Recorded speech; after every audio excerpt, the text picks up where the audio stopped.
Middle East and North Africa.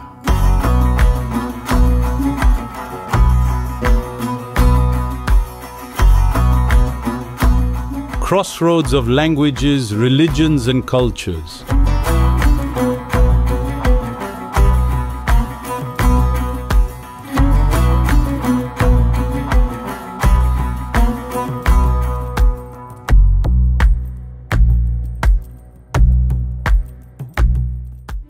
This region, which has played a major role in shaping human history, is today associated with war, migration, and misery.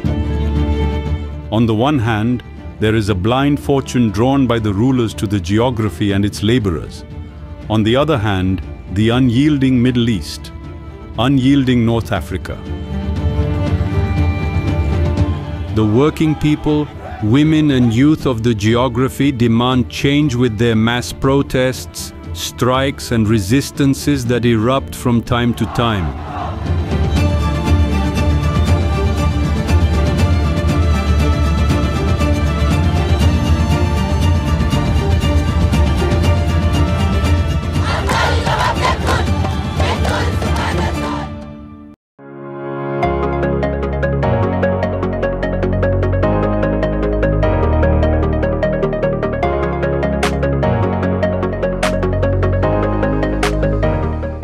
Kıvanç Eliaçık, Director of the International Relations Department of DİSK, was the guest of UİD-DER at the Gebze Representative Office on the 22nd of September on the occasion of his book Workers and Trade Union Movement in the Middle East, published by Nota Bene Publications. When I went to Tunisia for the World Social Forum, Tunisians of all ages, especially young people, were trying to talk politics. They knew the history of Turkey, political parties in Turkey, political thinkers, pioneers, opinion leaders in Turkey, both from the right and the left, and I was surprised. We know very little about Tunisia, but Tunisian leftists know the history of Turkey very well. And in the same days, especially in the textile sector, companies in Turkey started to shift towards the Middle East. Construction companies, food companies started to shift towards there. As you said a moment ago, in fact, the world is a factory, a global factory. We work on the same conveyor belt, but part of that band is in Germany. The middle parts are in Turkey. Some of it goes to Bangladesh via Egypt. Eliaçık examines the so-called Arab world in the context of the working class and the trade union movement. Perhaps at the end of this interview, I think that the conclusion we will come to is this. In fact, the solution to the problems we face today is the problems of people living in that geography or in other geographies of the world. And the solution is common in this direction. We start the book with the 39th verse of Surah Najm. Surely there is nothing for man but his own labor. Why the Middle East and North Africa? Why did you feel the need to write a book on the class movement in this region? The history taught in schools is based on wars, emperors, sultans, shahs, armies, so the history of lions. Here I tried to explain it based on the workers. I tried to tell the political history of the region based on the workers. There is no comparison with Turkey in the book. But the aim of the book is to inspire Turkey, to draw lessons for Turkey. While reading the book, perhaps a friend from Eğitim Sen might say, "This is what teachers did in Algeria, we can do the same." Or they can say, "A petrochemical plant has developed a certain demand, and we can organize an action with a similar demand."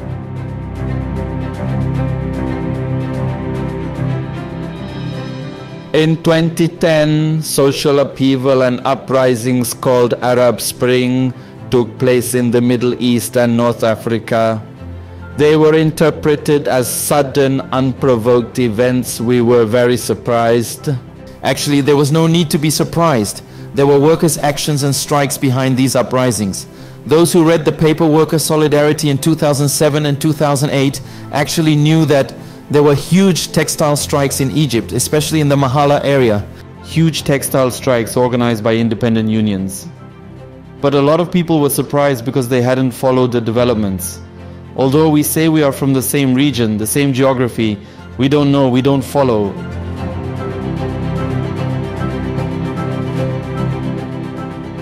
In other words, When the working class was caught up in that mobilization, in those conditions where it had no political leadership and organization, life did not allow a vacuum.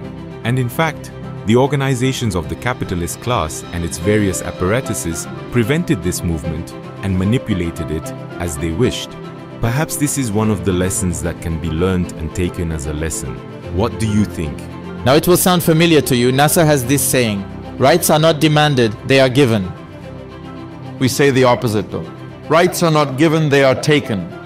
If the working class does not know, has not learnt or has forgotten its rights, then it fails when it needs to claim its rights. On the back cover, we are greeted with a quote by Marx, the leader of the world working class. The history of all hitherto existing societies is the history of class struggles. And Kıvanç adds, and the Arab peoples are no exception. So you say, surely there are many signs in this book for the discerning eye. Why can't the fellas do what the mujiks could do in Russia in the October Revolution? I think this is a very striking approach, because it's very simple. There is already a general prejudice against the Arab world. When we think of Arabs, we think of Bedouins, traveling in the desert, or oil-rich Arabs. But in the Arab world, in the Middle East and North Africa, there is a working class. There is a working class fighting. The whole world is the stage, the field of class war. The Arab world, the Middle East, is no exception.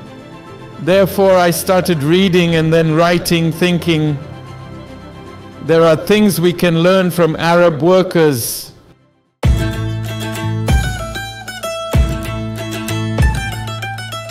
Eliaçık talked about the formation of the character of the working class in the region, its historical roots, its current level and general characteristics. Historically speaking, this is the Ottoman geography. When factories were established, when machinery were introduced, the first workers came from Europe, and they already had a class consciousness. They came to organize the working class in the geography where capitalism was spreading. These are workers who are union members. At the same time, they are workers who are affiliated with and members of socialist or communist parties in their home countries. The unions founded in the 1920s, while they were struggling against the boss, suddenly found themselves in the national liberation movement. Therefore, actions against the boss, such as strikes, slowdowns, work stoppages, even sabotage, are not only actions to increase wages at the workplace, they were also part of the struggle to expel the occupying colonialist mandate-seeking powers from that country. We can say this in terms of class identity formation. They are a class of millions of people who have been uprooted from their lands, gathered in the cities, impoverished and labored, and they are in occupied lands. They are struggling for a decent life at the workplace.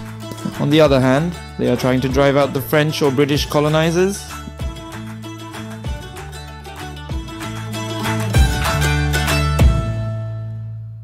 When we talk about trade unionism and the trade union movement in Turkey, the issues we come across are limited to union membership, collective bargaining, strikes. We limit ourselves to the labor law and trade union law. When it comes to trade unionism in the Arab world, any action taken by any worker, any laborer to seek their rights is considered trade unionism. So when a group of workers hang a banner in front of the factory and say, "We want our rights, we want a raise in our salaries, these conditions must change," no one asks them, "Is this union authorized? Did you become a union member via e-government app? What is the industry your union is officially classified?"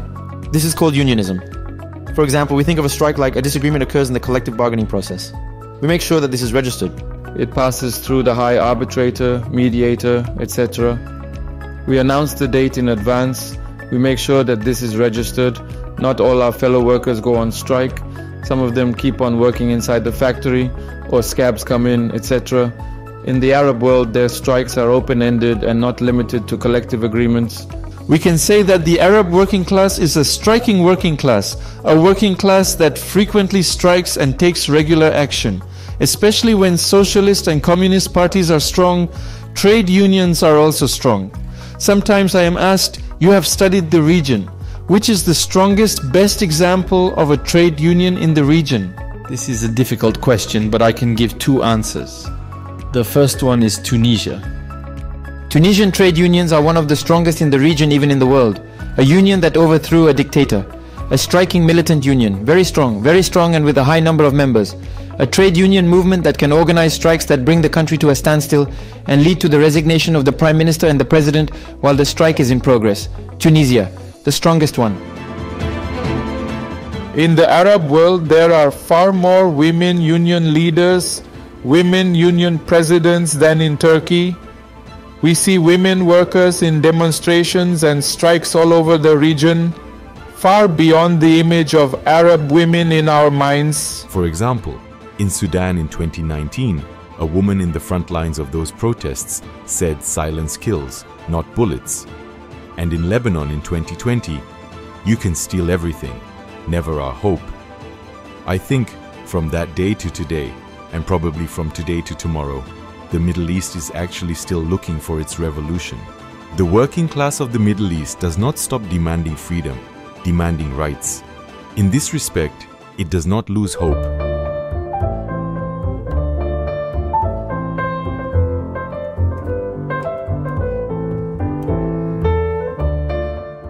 The multi-identity of the national and cultural structure of the region can sometimes create a useful ground for the rulers. Class identity plays a unifying role against those who want to maintain their rule by dividing the working masses and pitting them against each other. Diversity of identities is a subject that is not alien to us, to militant workers in our land. How does this issue become an obstacle for the labor struggles? Any examples? What are some positive examples of this? In Lebanon, both society and state institutions are divided according to sects. There is only one institution that is not divided according to sects: the trade unions. At a demonstration in Lebanon, I saw a banner that read, "Workers of all identities unite." Oh, you know the original, "All workers of the world unite," or "Workers from all countries unite," "Workers of all identities unite."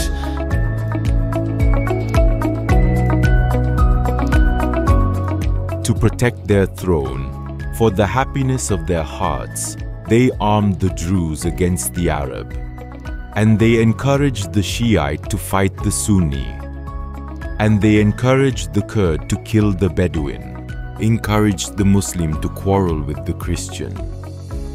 One of the important reasons why we all think of war when we think of the Middle East, this richness of identity, let's put it this way, was created by the rulers in order to protect their throne, their rule, by breaking brother against brother, as we all know. We want to polarize workers on one side and bosses on the other, but they divide workers on artificial grounds as you are Alevi, you are Sunni, you are Kurdish, you are Turkish, you are Shia, you are Shafi'i. Divide, break into pieces and rule. By dividing us into identities which may not necessarily be ethnic or religious identities. As I said, subcontractor, contracted, blue collar, white collar. But there is a boss in the factory, no matter what sect he is from. He oppresses workers regardless of their sect.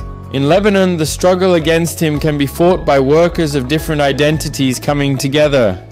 When the boss names a union as that's the union of Shafi'i, that's the union of Arabs, that's the union of Kurds, some workers stay away from it and the strike fails.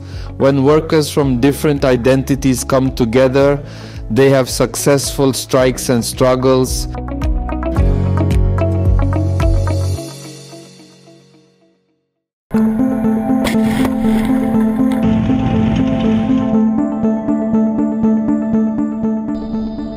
This geography has been the scene of the rulers' war of division for a long time and is bleeding.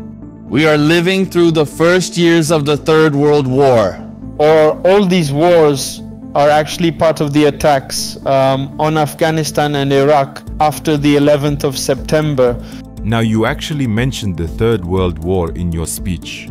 For example, we say that the war in Iraq in the early 2000s and the war in Palestine today are actually the same war, even though they took place in different time periods and under different names.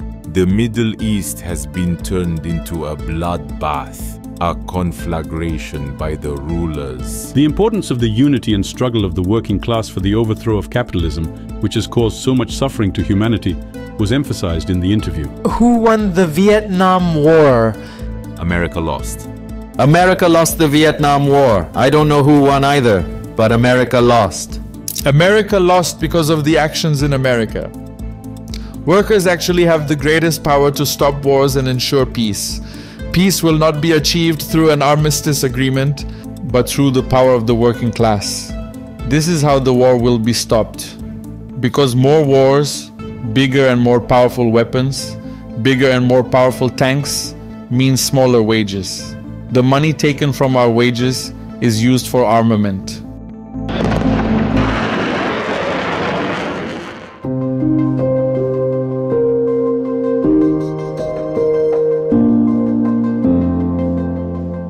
One of the things we need to do in line with the lessons we have learned from the Arab world is this.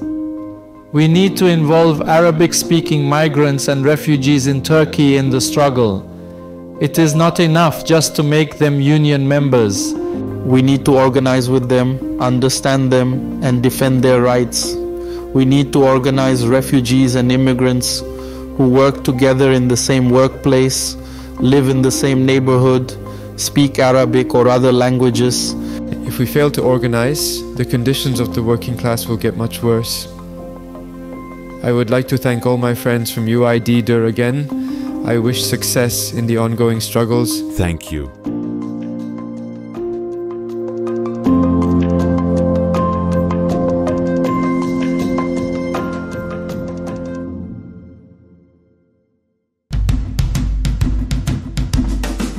It is also very exciting for me to be here because this way we have made the book find its real audience. We have talked about this book with unionized and non-unionized vanguard workers from different factories.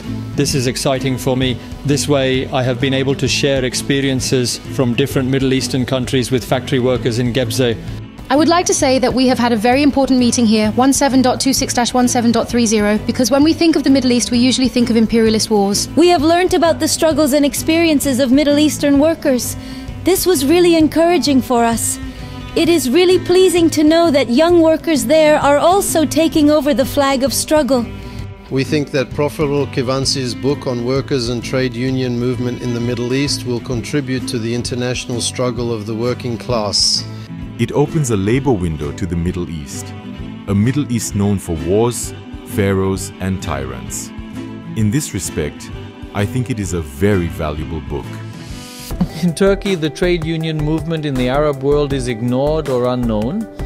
Since we focus on Europe and the West, we overlook the class struggle in the Middle East. The capitalist class is an international class. The working class is also an international class. Therefore, the world working class is inextricably linked to each other. The way to the ultimate success is actually to ensure the international unity of the working class struggle. The way to achieve this unity of struggle is to establish strong contacts. Strong contacts require the right focus. In order to focus correctly, it is necessary to look at that geography, or let's say that section of the class. As the Association of International Workers' Solidarity, we are also establishing international ties. We are establishing links with workers' organizations, organizing solidarity. We make translations in various languages and publish them. I think this is very valuable for us. We believe that workers will bring peace to the Middle East. We believe that this war will end by means of the international struggle of workers.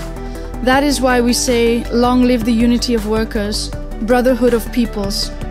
We believe that the unity of struggle of the working class, regardless of language, religion, color and geography, will be achieved, and the ancient aspirations of humanity will be embodied. Capitalism will be overthrown. Unyielding humanity will triumph.